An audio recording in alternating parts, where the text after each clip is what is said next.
Oh, I'm tired. Will we stop and have a story? Let's go and do it in the shed.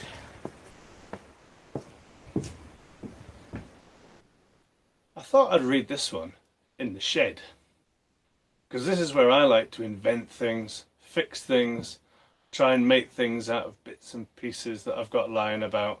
And I've got lots of bits and pieces lying about. I haven't made that much though. Somebody who has made something with bits and pieces is a boy, now a man, called William Kamkwamba, and this is his true story. This book is called The Boy Who Harnessed the Wind. It's by William Kamkwamba with a little bit of help from Brian Mealer.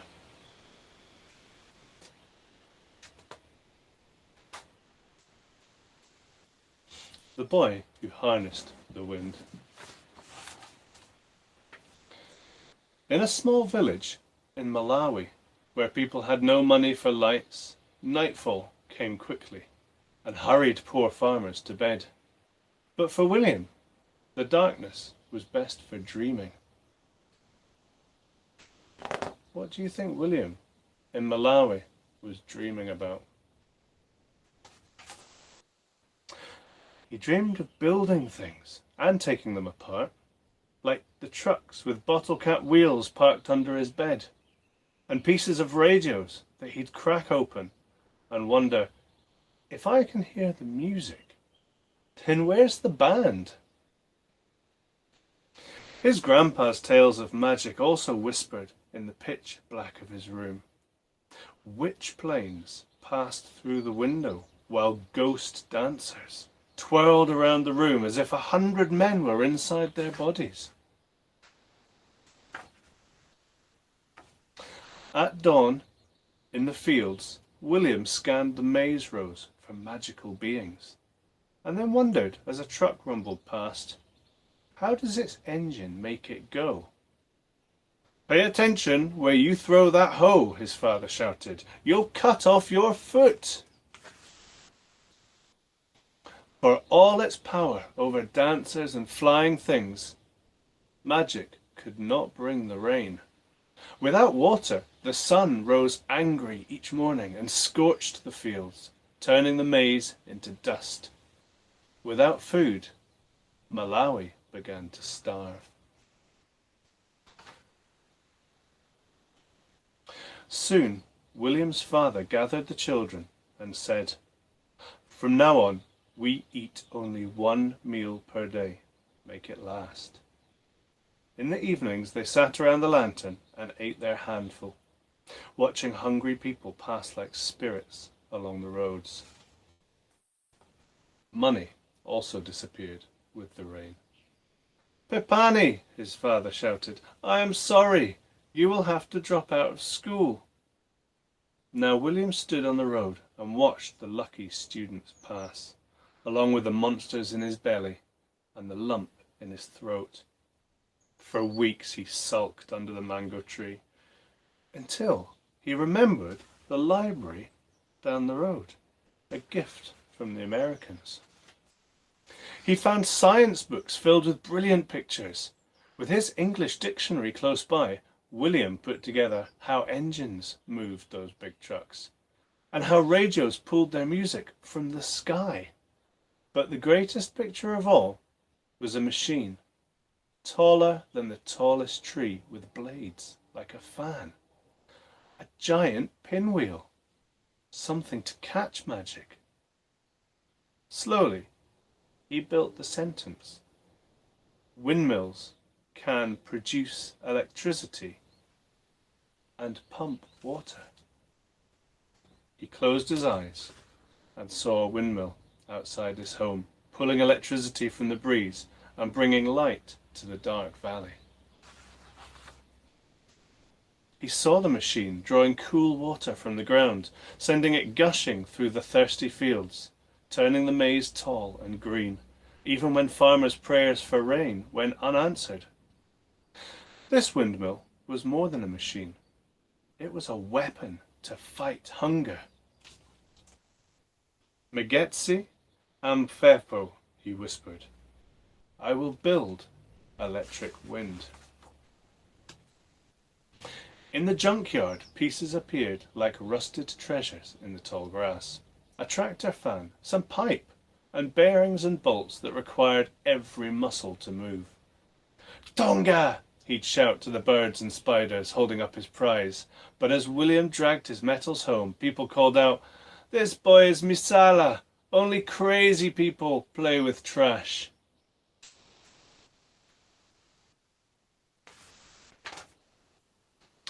After many weeks, William arranged his pieces in the dirt.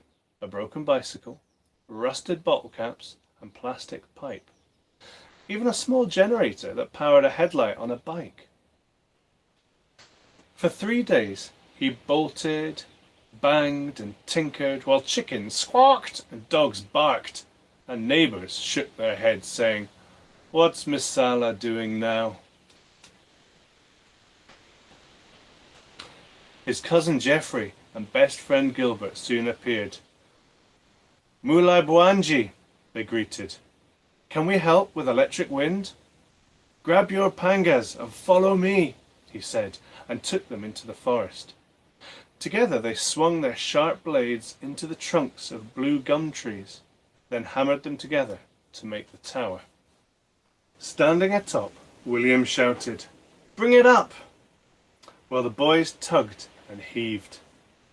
A crowd gathered below and gazed at this strange machine that now leaned and wobbled like a clumsy giraffe. Some giggled, others teased, but William waited for the wind. Like always, it came. First a breeze, then a gusting gale, and the tower swayed and the blades spun round.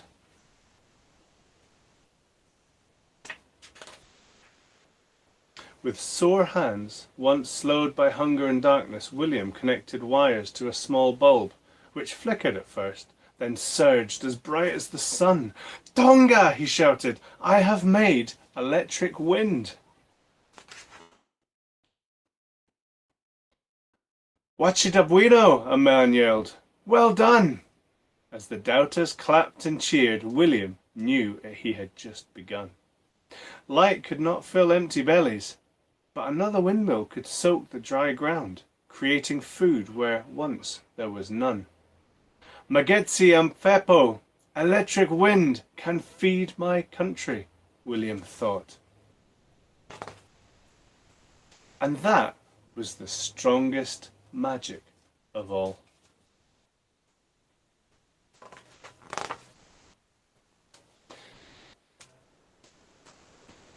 So when this book, or this story happened, William was just a teenager.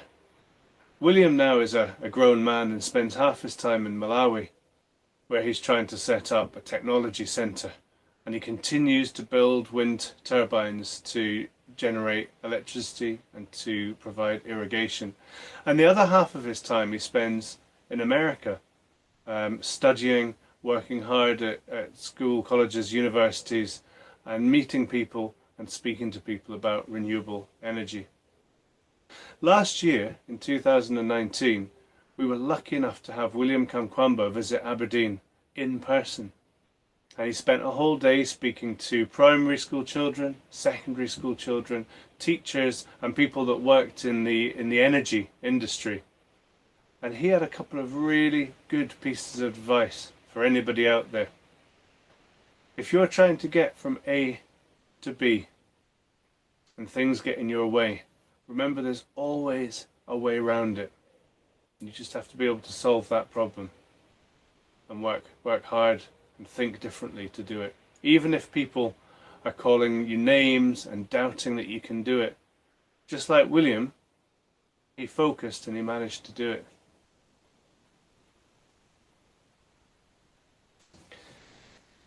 So I hope you enjoyed that story. It's a story that we've worked with at the Montgomery Development Education Centre for years and years and years, and we've worked with the Scotland-Malawi Partnership in Edinburgh, and now we've worked with William Kamkwamba himself